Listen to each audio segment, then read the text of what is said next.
What's going on, guys? It's Nick here, back with another video. Week 13 is here, and these final two regular season matchups are going to make or break a lot of seasons. Last week, I combined the running back wide receiver videos into one. You all seem to like that setup more, and so we'll stick with that unless you guys vote otherwise. That means we'll be going game by game, talking about all the positions, all the games this week. Going to be a long one, so sit back, hit the like button, and let's hop into it. First game up, Thursday Night Football, Bills at Patriots, 43.5 point total, so a little bit of a lower total game. And the Bills are only 4-point road favorites. So normally we get a Bills game, even in a low total game, they'll be heavy favorites. And so they're projected to score 26, 27 points at the worst. It's only 23.75 this week. So definitely a lower scoring game than we're used to for the Bills. Diggs, Allen, must starts. I don't care what the game environment or the matchup is. You are playing them every week. After them, I would say Singletary, Davis, Knox. They're all fringe starters. They're on an offense tied to Josh Allen, which makes them viable every single week.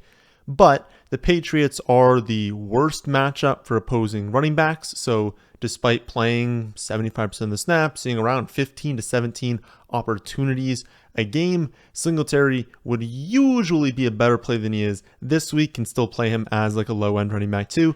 And then Gabe, decent play, but like obviously we look at last week, the matchup was significantly better. The game environment was significantly better. And so he's always going to be a boom or bust play in the flex. It's just this week, bust is a little bit more likely.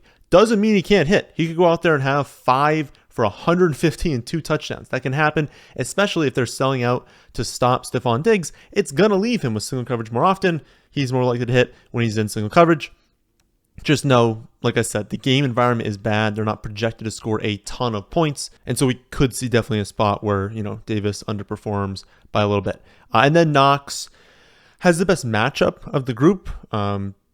They're much better defending. Patriots, obviously, at running backs and wide receivers. Tight ends, they allow a little bit more production. But just given how involved he is in the offense on average, he grades out in this, you're going to hear me say a few times, this running back, 8 to 15 range, where they're all pretty much the exact same play. You're looking at 3 receptions for 30-something yards and maybe a 30 to a 40% chance of scoring. That's what that entire group is. And so I would say within that group, again, the tight end 8 to 15, if you have one of them, you feel fine with them, just play them and hope they're the one that scores a touchdown. I wouldn't worry too much. If you've got the tight end 20, 22, well now, yeah, maybe drop them, try and get an upgrade for this week. But everyone in this general range, you're hoping for a touchdown. They're pretty much all the same play. Besides that, everyone's a pretty thin play. McKenzie burned me last week for benching him.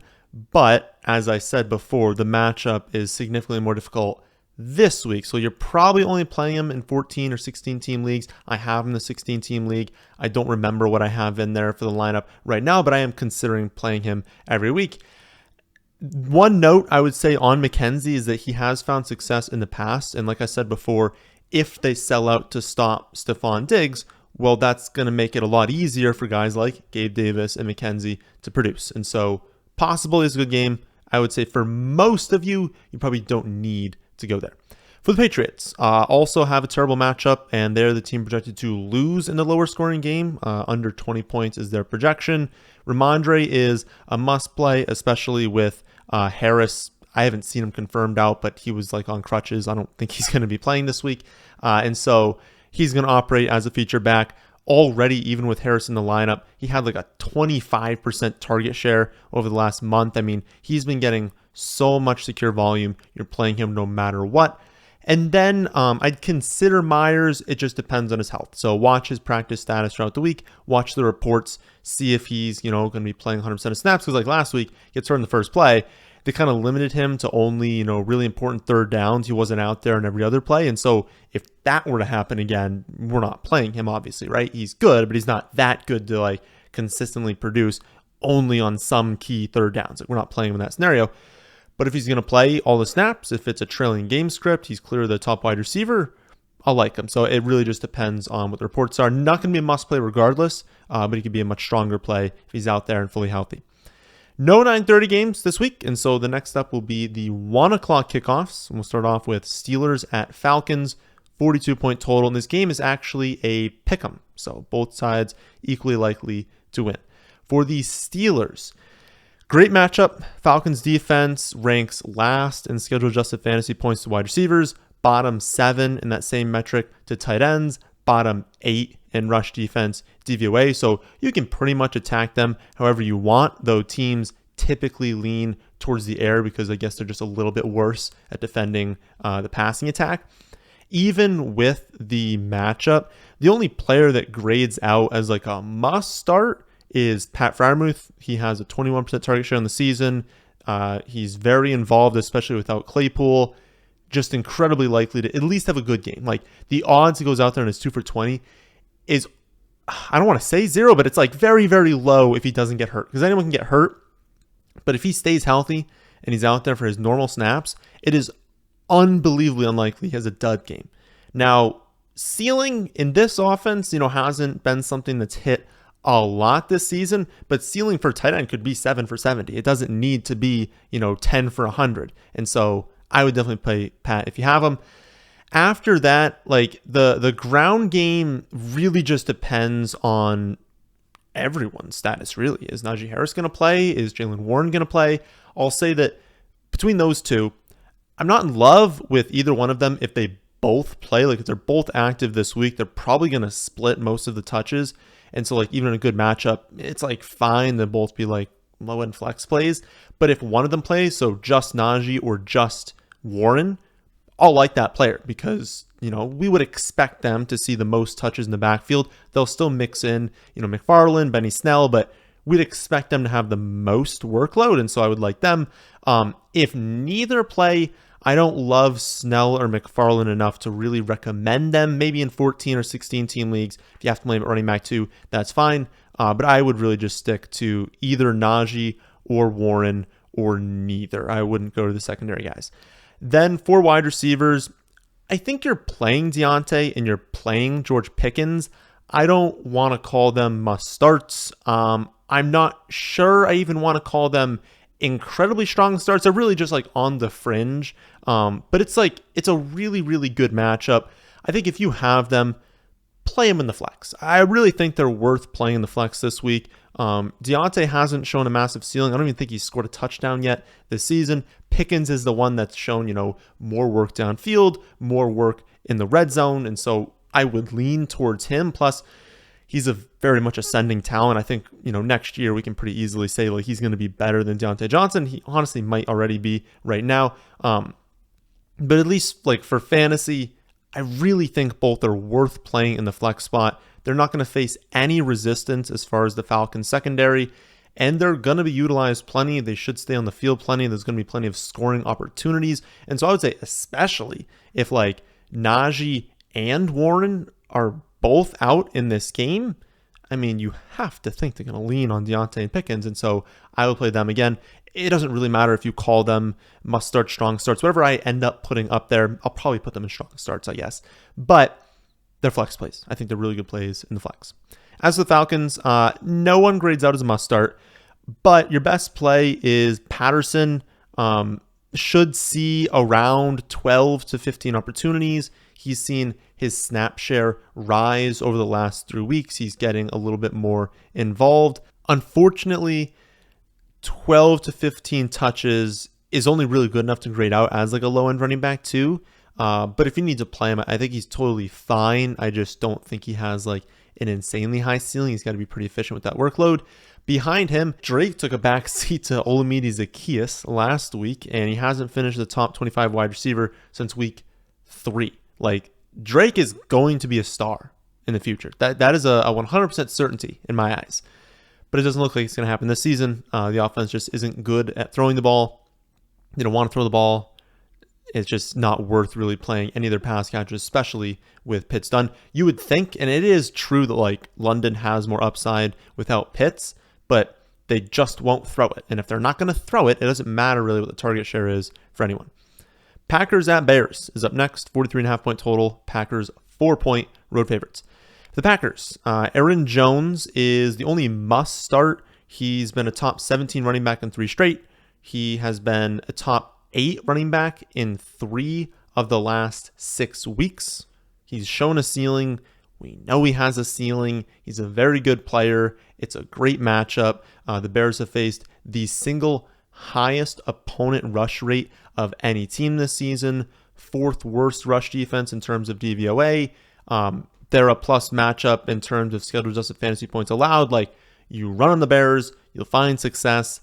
The Packers haven't found a whole lot of success through the air. Rodgers is a little bit banged up right now. He said he's playing. Honestly, when I was doing out the projections, I didn't even downgrade very much going to Love. So it's like, if Rodgers is out, don't really change all that much for this analysis. But I suppose you'd still prefer Rodgers as a starting quarterback. But yeah, I mean, Aaron Jones is a really good play. I don't think those numbers are good enough in terms of like how bad the Bears are at defense. And again, very bad. They're a very bad defense. I don't think they're bad enough to where A.J. Dillon is a must start. I don't think we'll have a week unless Aaron Jones is injured where Dillon is a must start. But it's a really good matchup. Best spot he's seen in a while. He had 19 touches in their first meeting. So the first time they played the Bears, he had 19 touches. That was his most in the season. That could happen again this week. I have him projected for 62 yards and half a touchdown. Makes him the running back 33 on the week. Depends what you have. If the running back 33 is your best option, I wouldn't feel bad about playing Dillon this week. I think he can have a good game. If you've got, 3 top 20 running backs, well, you're not playing A.J. Dillon. After that, depends on what you have, honestly. I think you're starting Christian Watson at this point. He's got 6 touchdowns in the last 3 weeks. He's been the wide receiver 2, 5, and 8, respectively. So back-to-back-to-back top 8 wide receiver finishes. You can't bank on a long touchdown every single game. You can't bank on multi-touchdown scores. But he's clearly being featured in the red zone. He's clearly a good player. And so I think you kind of have to play him in the flex because of that. Lazard has taken a little bit of a back seat to Christian Watson, thanks to his emergence, obviously. Like, if, Watson's going to be this involved, especially in the red zone, it's coming away from someone. So I would say Lazard bumps down to really only being like a low-end flex play, maybe only used in that like second flex spot. If you only have one flex spot, you're in like a 10 or 12-team league. It's not like the best play in the world, especially if they're going to do what most teams do and run at a very, very high rate against the Bears. Well, now Lazard has to be efficient, probably has to score a touchdown, and that's a lot to ask of really any player, but especially now the wide receiver 2 on this offense. Then Rodgers says he's going to play. I don't know that you need to play him. And then Tunyon, pretty thin play. He hasn't been great recently. He'd have to score a touchdown, and I think he might only have 1 or even 0 on the season, but he definitely doesn't have many, and he hasn't been good in like 2 months. For the Bears, sort of depends on Fields. Like, obviously, the offense takes a step back if Fields is out. If he comes back, everyone obviously improves. I would say if they're going to play him, he's healthy enough to play, and you should start him. And then it's a bump up to, again, like I said, everyone. I would say Montgomery is the one that's like I'm least concerned about. I think regardless of if Fields plays or not, he's going to approach, 18 to 20 opportunities in this game. And I think that's enough to say if you have him, you're probably playing him. Like, I would be pretty surprised if you had, 3 running backs that are better than David Montgomery in this spot. But yeah, if Fields is out, I wouldn't be in love with really anyone. Like, Cole Kmet has a really high target share in recent weeks, and it could go even higher now that Mooney's done for the season. But even still, even if you look at this target share, it's like target share is one thing, total volume is another.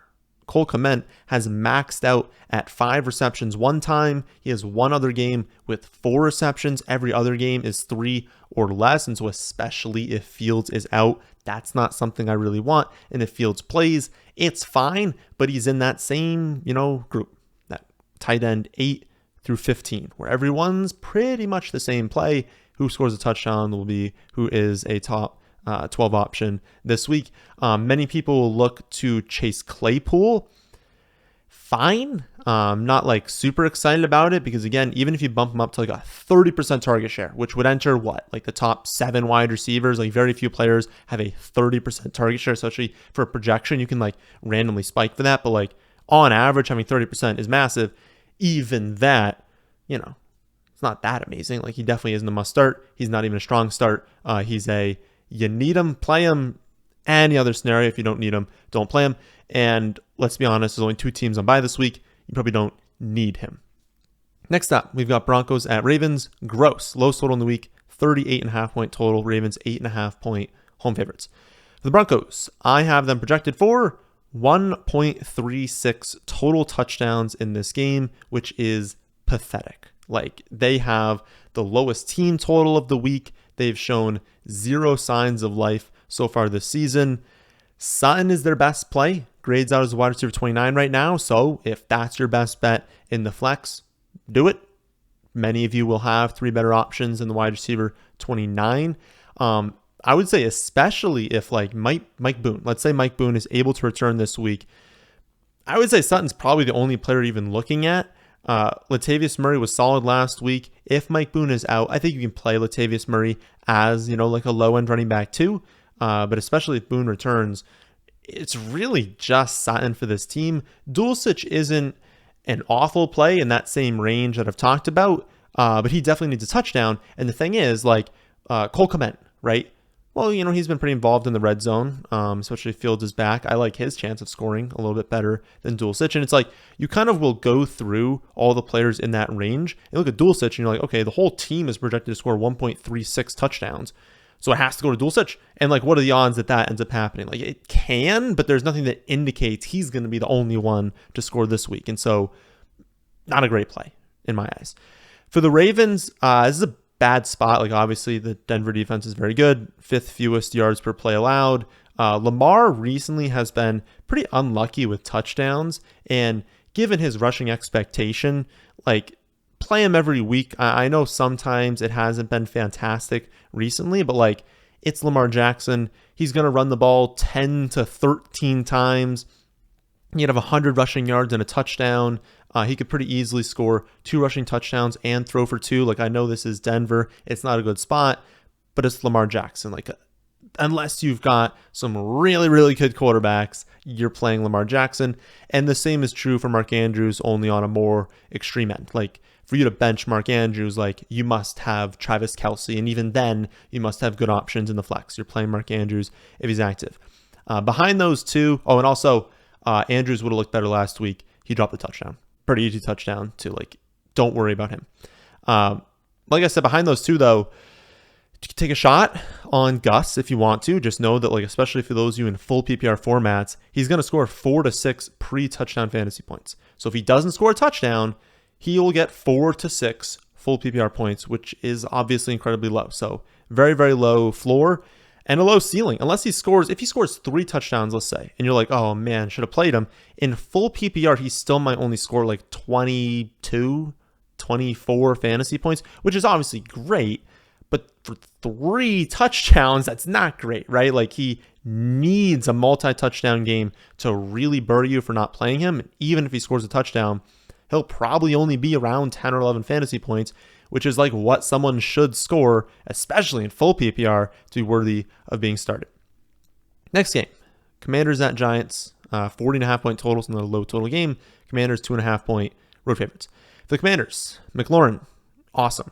Great player. I'm not sure why Carson Wentz doesn't think so, but his target share has been awesome with Heineke at quarterback. While Heineke remains the starting quarterback, just play McLaurin every single week.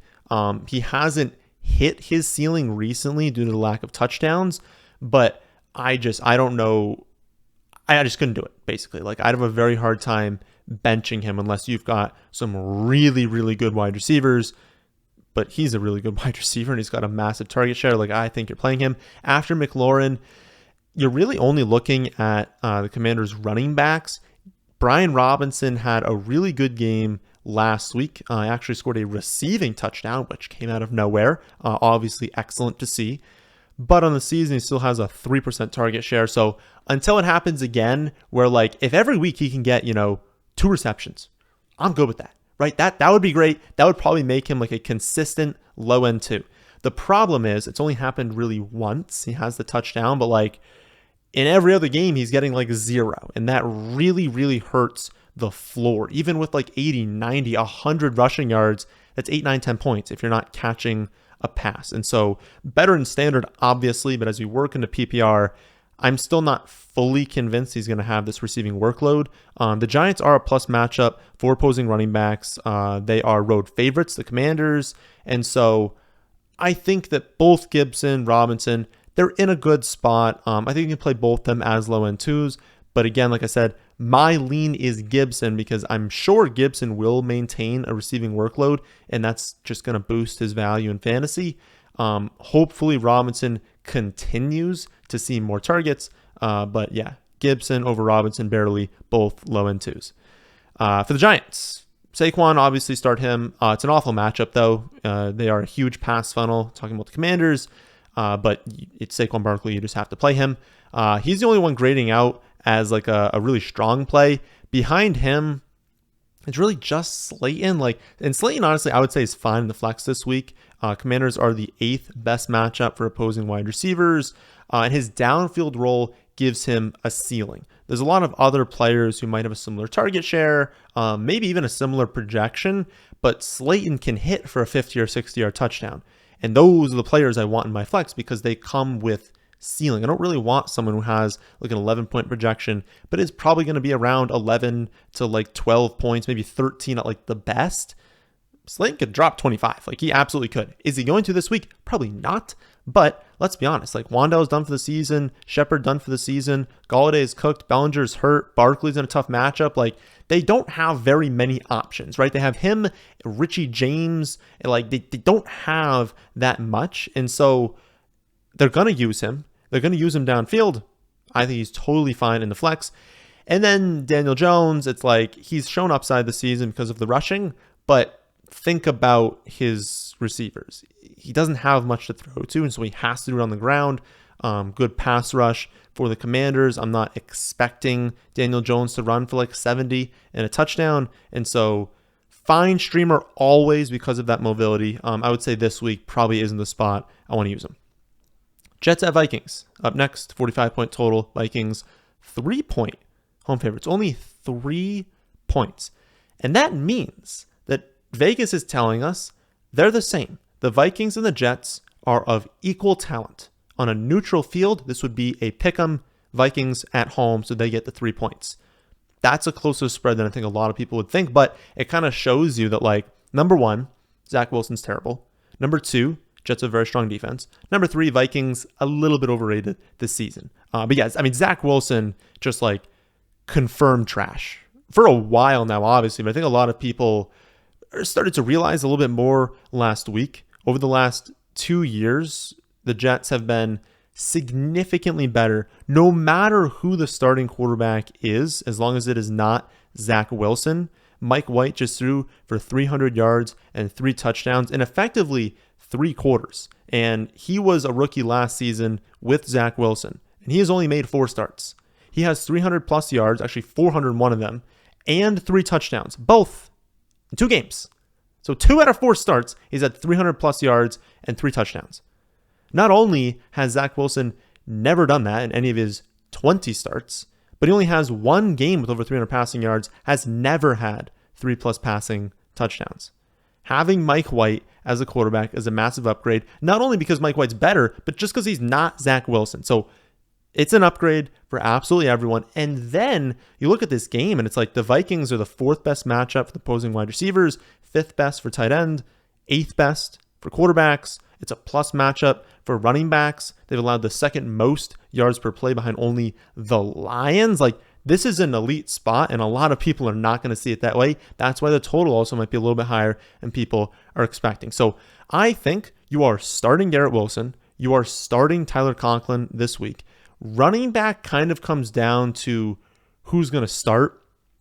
If Michael Carter is out and we get Knight starting, then I like him as a running back too. If Carter plays, I will be less excited about any of them in a clear running back by committee. One note is that I do expect, so like let's say Carter misses. Everyone's going to be like, let's go, Knight's a great play. And then they're going to see Robinson very likely activate and be like, oh no.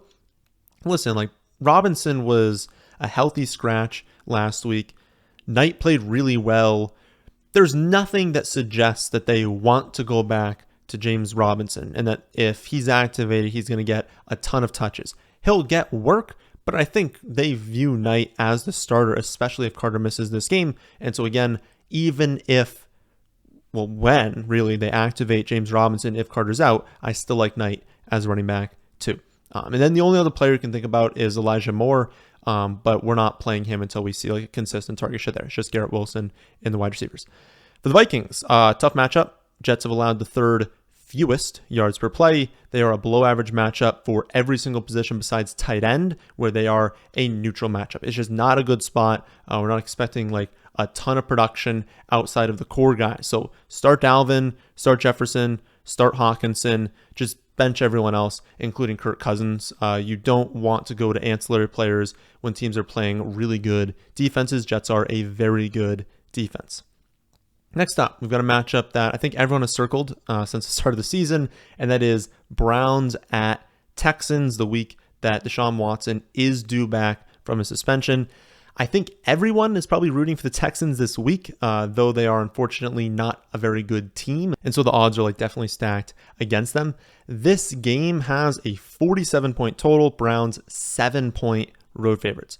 For the Browns, Houston has faced the second highest opponent rush play percentage on the season while ranking second to last in rush defense DVOA, 29th in yards per carry allowed, while allowing the fifth most schedule adjusted fantasy points to running backs. In other words, run the ball on Houston and good things will happen. When you have an explosive all-world running back in Nick Chubb, it is very obvious what the game plan is. They're going to feature him in this spot.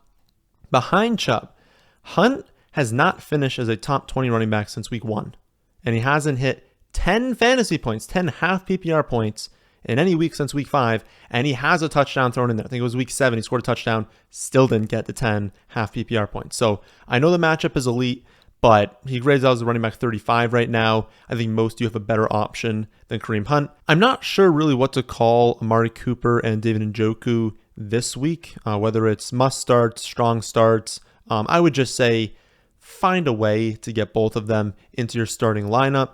Houston is actually an awful matchup for wide receivers, and it's a road game where historically Cooper has struggled a little bit more than in home games. But Cooper's volume expectation is high enough where I think you just play him. You just say, I understand that the floor is very, very low, but Amari Cooper is a player that you should pretty much just always put into your wide receiver 2 spot because the ceiling is insane and you want to capture that ceiling and you're okay getting the occasional dud. And then for Njoku, Houston's actually the 6th best matchup for opposing tight ends, and he was up to an 81% snap share last week. So 2 weeks ago, didn't play all that much. We were like, we don't really want to trust him until we see him get a full snap share. Well, he did last week. I think you can trust him and play him this week. Donovan Peoples-Jones, the only other skill player really considering.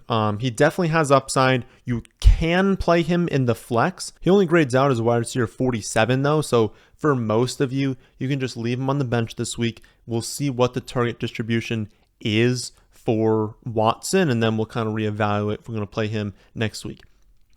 As for Watson, this is actually a pretty bad matchup, and we can't really know what he's going to look like in his first week back. So unless you've been like banking on playing him, you've got nothing at the quarterback position, I would just keep rolling with what you have been using at quarterback, see how he looks in this week, reevaluate next week and see if you want to play him then.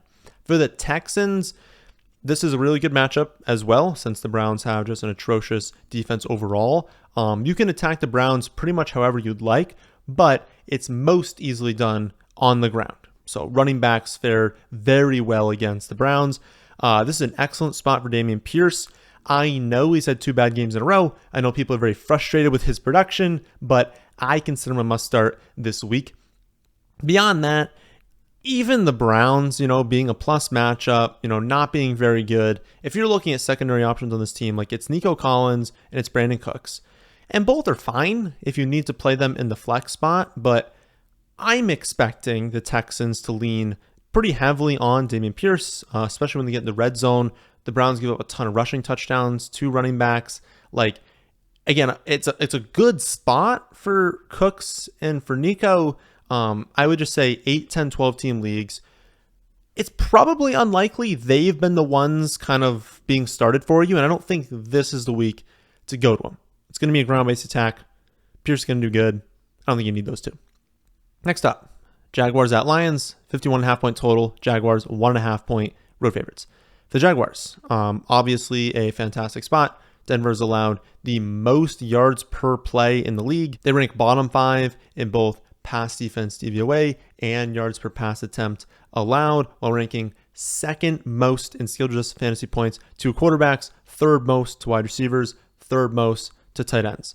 Surprisingly, now to start the year, this was a smash spot for running backs. Every running back going against the Lions did great to start the year.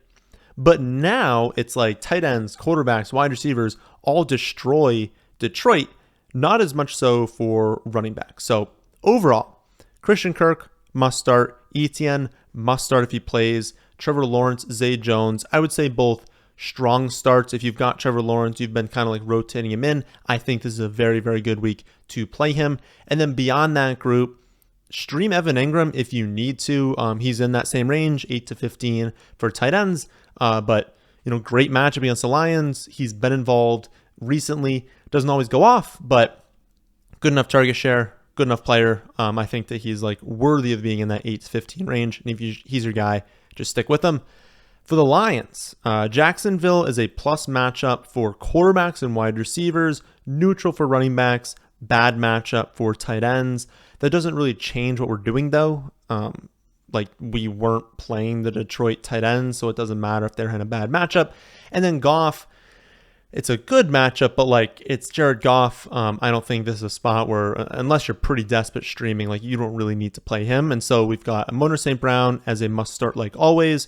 And then it's a little tricky with the running backs. Swift had 5 carries, 8 targets last week, and he was tackled just at the goal line. They actually called it a touchdown, then overturned it.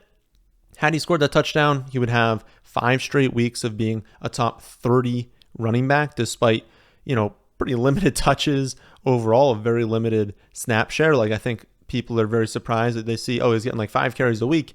He's playing barely any snaps. How is he consistently a top 30 running back? It's been the touchdowns, it's been the receptions. He is likely to see 10 to 12 opportunities this week. He does have a decent chance of scoring like always, and so definitely a fine play as a low-end running back too. And then Jamal, I think, is the same as well. He hasn't had a single target in 4 consecutive games, but he leads the NFL with 13 rushing touchdowns. That's absolutely crazy. I think he leads all running backs in total touchdowns as well with his 13, because again, doesn't have any receiving game work. Again, I view both of them as low-end running back twos, and I would probably play both of them unless you have 3 top 15 running backs, which very few people have. I don't know anyone that really has that. Just play them, and really you're just hoping that one of these days DeAndre Swift sees a little bit more work. But even with what he's been getting, again, he had 8 targets last week. He's getting red zone usage. That's probably enough to be a low-end running back too, and if it ever expands, he'll be a must-start. Final 1 o'clock game, Titans at Eagles, 44.5 point total. Eagles, 5.5 point home favorites. The Titans, we're never really looking to attack the Eagles defense, and so we're sticking to our core. Always start Derrick Henry.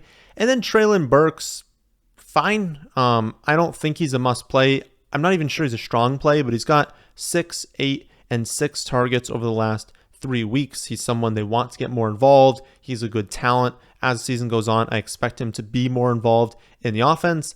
He's just not an amazing play this week because the Eagles do have such a good defense. He's a wide receiver, 40 right now. If you need him in the flex, do it. Not the worst play in the world, but not someone we're looking to definitely start. Liked him definitely more last week. Then for the Eagles, Hurts, Brown, always play them. Smith is a strong start this week since the Titans are the second best matchup for opposing wide receivers. The one question mark here is Miles Sanders, but he went off last week. 160 yards, 2 touchdowns. clearly capable of that. It's a great offense. Even in an awful matchup, I think you just have to play him, just understand that it's an awful matchup, right? Like, the Titans are the premier pass funnel. Last time the Eagles played a pass funnel, they didn't care. They still ran the ball, and then they lost because of it. So we'll see if that happens again this week. But every single team that plays the Titans recognizes that you can't run on them, or you shouldn't run on them, because they're much easier to pass against. And so I would expect the Eagles to realize that, do that, and that Smith and Brown will be great plays, and Sanders won't be as good of a play. But I think he gets enough volume still to where you're probably still playing him. 4 o'clock games kick off with Seahawks at Rams, 41.5 point total. Seahawks 7.5 point road favorites. For the Seahawks, this is technically a bad matchup since the Rams do have a great defense. But the Rams' offense is so bad that Seattle should have consistently good field position, and they should have plenty of opportunities on offense. Like, even if they go 3 and out, 4 and out, 5 and out, it's like most of the time you have a competent offense on the other hand, and they can kind of, work their way down the field, drain the clock, and you're like, we got to get the ball back. Well, you know what? They're going to be able to get the ball back a lot this week, and so that's going to lead to, again, better field position on average, just more opportunities. The plays should be fine, and because of that, Ken Walker must start. The trio of Metcalf, Lockett, Geno, all very strong starts. Definitely not all locked to go off. Odds are not all of them will go off, but each is a good enough play that I would want them in my starting lineup. Then for the Rams, this team is just such a disaster at this point. You can consider Higbee and Kyren Williams, but even those two can likely remain on benches this week. Like, Higbee is banged up, and they have no incentive to throw him out there and be like, hey, play through this injury. Let's feature you while you're hurt. Like, there's no incentive to do that, and so I don't think you should be playing Higbee right now. And then Williams is like the most appealing, but until he earns a larger split in the offense, he's still splitting with Akers on a terrible team. The efficiency can only be so high. The touchdowns won't be there. I think you're just saying, hey, I have a player on the Rams, drop him or keep him on your bench. Next up, Dolphins at 49ers, 46.5 point total. 49ers, 4 point home favorites. The Dolphins, awful matchup. San Fran's allowed the fewest yards per play in the NFL. They're the 6th worst matchup for opposing quarterbacks, 2nd worst for running backs, average for wide receivers, 5th worst for tight ends. In matchups like these, as I said, stick to your studs. Tyreek Hill, Waddle, always must starts. Tua is a strong start because he has Tyreek and Waddle. Matchup doesn't matter as much when you've got those two. And I would say everyone else is only play if you need to. The running back room will depend a little bit on the status of Mostert, but even if, Mostert is out, Jeff Wilson is fine as a low-end running back too, but it's a very difficult matchup. I would expect him to lean on Tyreek Hill, on Jalen Waddle, and so you don't need to start Wilson this week. Then for the 49ers, depends on the status of McCaffrey. It seems like he's dealing with a pretty minor knee injury, but you never know with knee injuries, so keep an eye on that. If he plays, always start him. And also with Mitchell done for the season, yeah, obviously that's a positive for McCaffrey, but it's an even bigger positive, I think, for Deebo Samuel. They'll probably go back to using him on more designed runs now, and so it's possible that despite not being amazing so far this season, maybe he mixes in more for 2 or 3 more carries each week and just use a little bit more in that area to where we're seeing more of that ceiling we saw last season. He's not going to go back to what he did last year, but he can at least approach it now. I don't think I could really see benching him. Miami is the 4th best matchup for opposing tight ends, and so can't really see benching Kittle either. So it really just comes down to, do you want to play Brandon Ayuk or not? And that depends on what you have. He's been wide receiver 28 right now, and I would feel comfortable playing him in the flex. It should be a good game. It should be a game where the 49ers are forced to remain aggressive throughout the week. And so I think you can play him. But hey, if you have, 3 top 20 wide receivers, don't play him, I guess.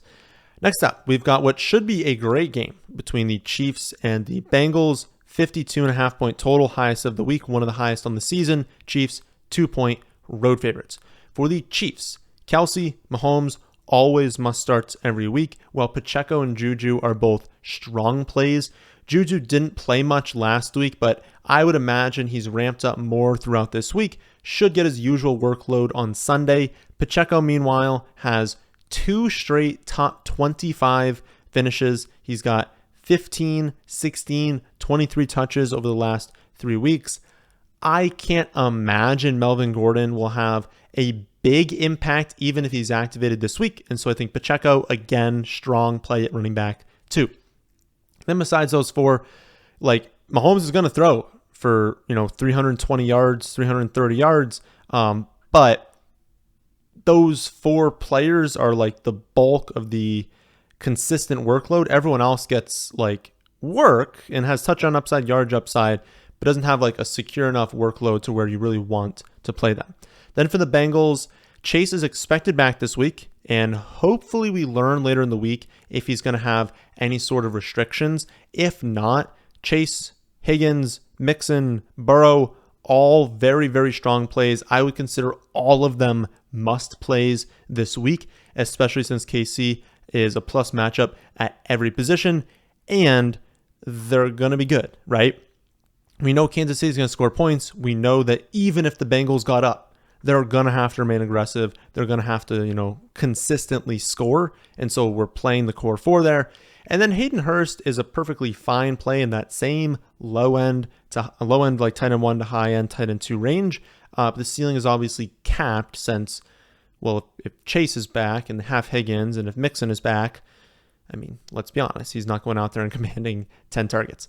Final 4 o'clock game. Chargers at Raiders, 50.5 point total. Chargers, 1.5 point road favorites. The Chargers, depends on Mike Williams, obviously, but the Raiders are not a good defense. Actually, I would call them a very bad defense. And so you want to be starting Chargers players this week.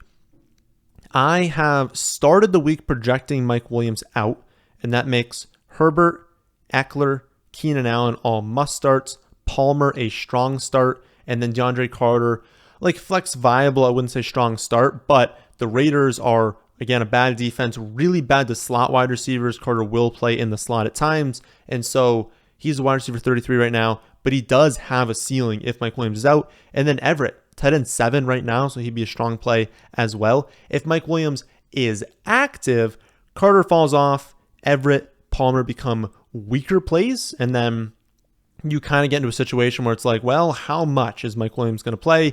I don't know that I'll trust him in his first week back unless we get news that he's like good to go. But the odds are, if he's back, it just means that like I don't love the players I just mentioned as much, but you can still play them. And then Mike Williams, I'd be a little bit hesitant to play, would probably keep him on the bench. But you're obviously still playing Herbert, Eckler, Keenan Allen, no matter what. For the Raiders, Jacobs, Adams are must starts every week. Jacobs is actually the number 1 running back as of recording this week, given just a dream matchup against the Chargers. Beyond those 2, you can stream Derek Carr if you need to. You can stream Foster Moreau if you need to, but Carr has lacked ceiling this season, and the Chargers are a bottom 10 matchup for tight ends. Then I suppose you could play Mac Hollins. He'd be okay if you really need to, but like there are 2 teams on bye, and he's a wide receiver 39. So if you're in a situation where you have to play him, things are probably not looking fantastic for your playoff odds. Sunday night game will be Colts at Cowboys, 43.5 point total. Cowboys, 11 point home favorites. For the Colts, Jonathan Taylor is always a must start, and Pittman is a good play. I hesitate in calling him a strong play this week. I liked the matchup a lot last week, but now he's playing at Dallas. That's brutal, especially given the offensive line. Like, yeah, Dallas has a good secondary, but they also have a great pass rush. And I don't really think the Colts offensive line is going to hold up all that great. And so I can't see Matt Ryan having enough time to like really get the ball downfield consistently, which is going to limit the upside of all Colts wide receivers. If it's all going to be really short targets, well, now Pittman needs 8-9 receptions to like really hit. And so good play since he's an elite wide receiver, has a good target share, not a strong play. He's the wide receiver 25 right now, so it comes down to what you have. And I would say behind Pittman and Jonathan Taylor, I don't think you're playing anyone else. Then for the Cowboys, Zeke and Pollard went back to being in like close to a 50-50 split, with Pollard maintaining an edge. The Colts are not a defense we're ever looking to attack, but both these running backs get enough volume, have enough touchdown odds that I think you're playing them as running back twos every week. This is actually the worst matchup for opposing wide receivers, and so stick to the studs. CeeDee Lamb every week. I think you're benching Gallup, you're benching Noah Brown. Schultz grades out in that same tight end, like 5 to 15 range. Decent chance of scoring a touchdown. And so if you're just going for touchdown odds, if he's the guy you have, I think you're totally fine to play him. There's just nothing in the matchup that indicates he's a super good play. Final game of the week, Monday Night Football, Saints at Bucks. This would be a really good matchup in previous years, but this year it comes with a 40.5 point total. Bucks are 4-point home favorites, despite being below 500, like every team in the NFC South. For the Saints, fresh off 0 points last week and having scored less than 14 in 3 of their last 4, they continue to not blame Andy Dalton for their lack of success, and so he's probably going to start again this week. Kamara and Olave are strong plays while Dalton is quarterback. Must starts if they ever change to Winston. At tight end, you've got a bit of an odd situation. So Taysom Hill is the tight end 6 on the season right now, despite 5 receptions for 31 yards. And given that Ertz and Goddard are on the IR, he's probably going to become the tight end 4 on the season this week. Both Hill and Juwan Johnson are viable streaming options. You just need to understand that like the Hill games come with really big spikes and then you get nothing. So you can have Hill and Juwan Johnson score combined 5 points this week, or you could have Hill go for 20 or Juwan Johnson score multiple touchdowns. Like there's such a wide range of outcomes here. Neither of them are in that 8 to 15 range for tight end, but they're like right after that. So if you want to use them for that upside, I think it's totally fine. But again, like Juwan scored 0 last week, so that certainly could happen again this week. Then for the Bucks, Godwin's been destroying recently. He has touchdowns in back-to-back games. He has 21 targets over the last 2 weeks as well. I don't feel comfortable calling Evans and Godwin must starts, but like, let's be honest, they're very, very strong plays. I would be pretty surprised if you were benching either one of them. I know Evans hasn't been amazing recently, but he was 15th in the NFL with 20 expected fantasy points last week, but was the single most unlucky player in all of fantasy, scoring just 5.1. The volume is there. He's going to hit for a big play sooner or later. One thing to keep an eye out on is the status of Marshawn Lattimore. And so obviously, if Lattimore is out again this week, the matchup becomes significantly stronger for Mike Evans and it becomes weaker if Lattimore is able to play. And it's the same thing for Brady, right? Well, if like Godwin and Evans are going off, Brady's obviously doing good. And if Lattimore plays, we have a lower chance that Evans goes off. And so Brady's a slightly worse play. So kind of check the status of that there. Then finally for the running backs, depends on Fournette, right? If Fournette is out, we're playing White every week where that's the case. If Fournette is back, my final ranking is going to depend on any reports we get later in the week. It's possible that White continues to start if Fournette is back, but we don't know that right now, so we kind of have to wait and see on that one. So that is a breakdown of every matchup this week. I will continue adjusting the rankings every single day. So if you have access to those, check back later in the week, see what changes have occurred. I've also added a page on the site that goes over the best defense streaming options for the fantasy playoffs. And so check that out if you've not done so already. I will be back Saturday to go over my favorite plays this week. But then, my friends, is the end of this one. Hope you all enjoy. If you did, how about hitting the like button? How about subscribing to the channel if you're new here? Thanks for watching.